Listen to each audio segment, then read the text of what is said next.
This is 10 minutes of international news explained, aka CNN 10. My name is Carl Azus. We're happy you're with us. The United States military announced on Tuesday that thousands of American troops are coming home from Afghanistan and Iraq.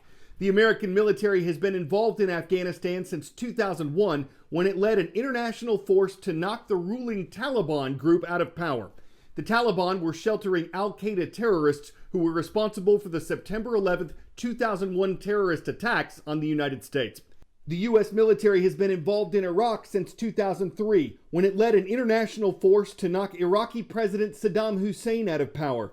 The American government accused him of sheltering terrorists as well, in addition to building illegal weapons of mass destruction, though American forces did not find those weapons after the conflict began.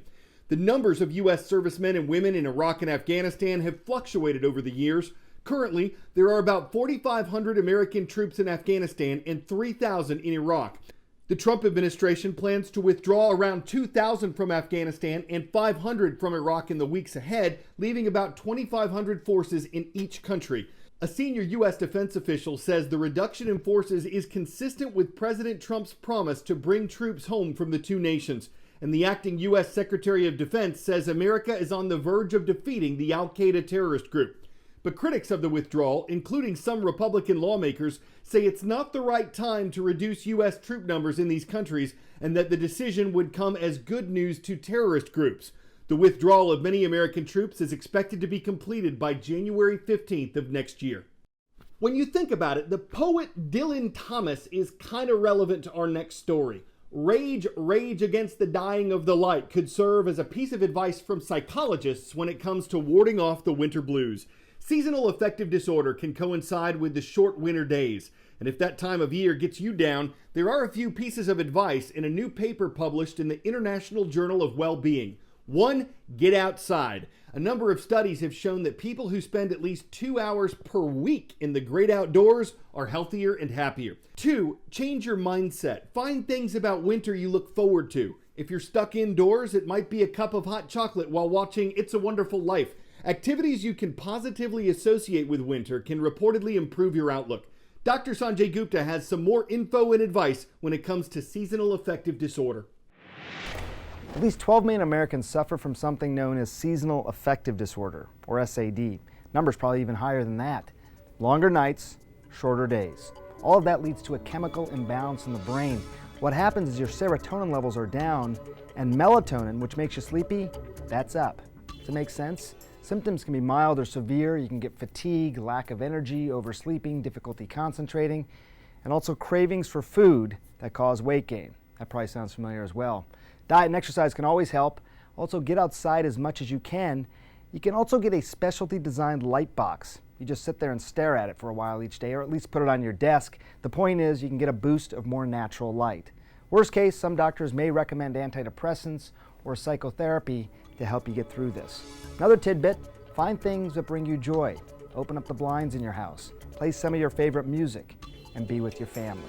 Laughter and togetherness are always great therapy for the winter blues. 10-second trivia. Which of these military leaders founded a famous city in Egypt? William the Conqueror, Genghis Khan, Alexander the Great, or Attila the Hun? It was in the year 332 BC that Alexandria, Egypt was founded by Alexander the Great.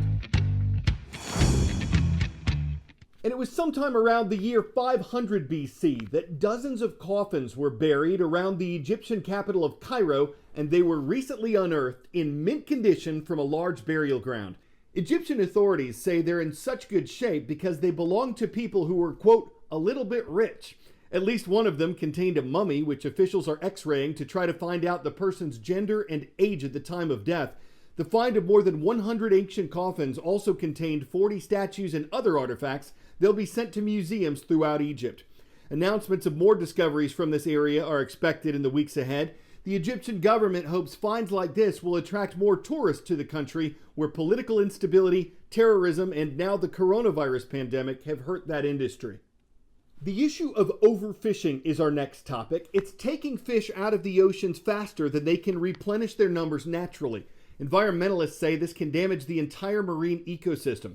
There are several reasons this happens. With a growing global population, there's a growing demand for seafood. The commercial fishing industry is expanding and many people rely on it for their livelihoods, but environmentalists say there are more commercial fishermen and women than the world needs.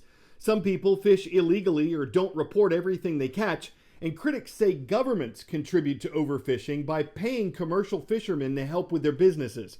There are rules in place around the world that aim to prevent overfishing. One main way this is done is by putting limits on what people can catch. Some fishermen oppose this, saying regulations make their jobs harder and limits make it harder for them to earn a living. But for those who support overfishing regulations, there's a new tool available that can help them keep track of their catch.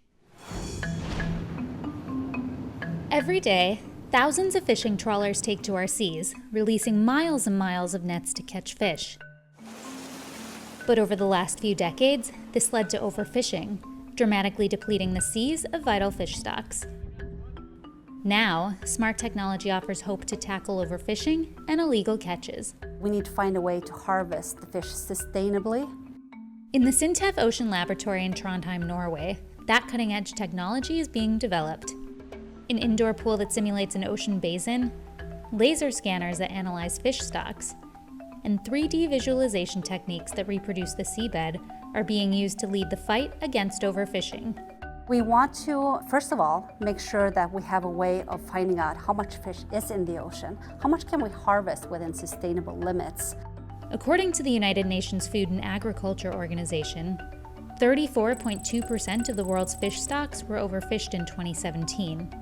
SINTEF Ocean believes its catch scanner technology can address that. It's a laser and a 3D camera system and artificial intelligence to do the analysis.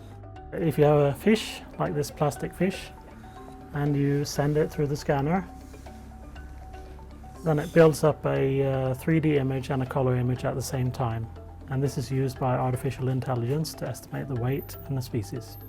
This then allows us to know exactly how much fish we are fishing so that we can adjust the quotas appropriately. These new smart devices will be tested by some of Europe's fishing industry. If successful, the hope is for a widespread adoption. It's really important to understand that some of these technologies can be very expensive to put on board fishing vessels. So in order for the fishers to want to have them on board, they need to see the benefit of this. We'll be better able to assess the stocks in general. We'll be able to set regulations that are realistic.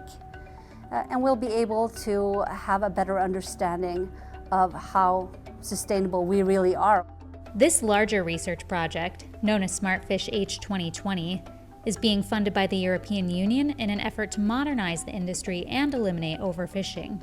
What we want to see happen is that the EU chooses to install these technologies on board fishing vessels. That is the main goal of this. With the global fish demand expected to increase in the years to come, the adoption of smart tech could be crucial to safeguarding the ocean's fish stocks.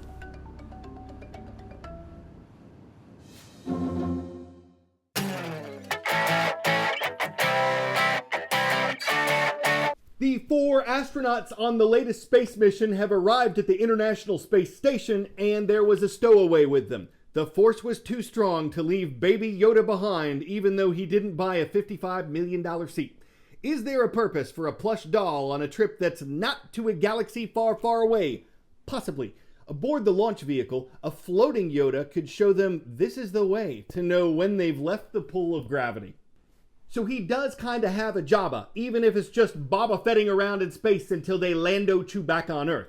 No one's going to look at him and say, Yoda man, but he's not flying Han Solo, and he won't cause any general grievances while he's up there, so the astronauts seem pretty stoked to have him while they Skywalker around this winter. I'm Carl Azus. Jedi am out of time, so we'll see you later. Want to give a shout out to Valley View High School. It's in Germantown, Ohio, for subscribing and leaving a comment on our YouTube channel. May the force be with you too, if you do the same.